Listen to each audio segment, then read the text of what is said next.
launches cell broadcast using indigenous technology for instant disaster alerting service for its citizens. Alert citizens, safe nation. No action is required by the public upon receipt of this message.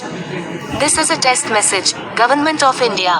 भारताने आपल्या नागरिकांसाठी तात्काळ आपत्ती सूचना सेवेकरिता स्वदेशी तंत्रज्ञानाचा वापर करून सेल ब्रॉडकास्ट सुरू केले आहे. नागरिकांना सतर्क करा, राष्ट्राला सुरक्षित ठेवा.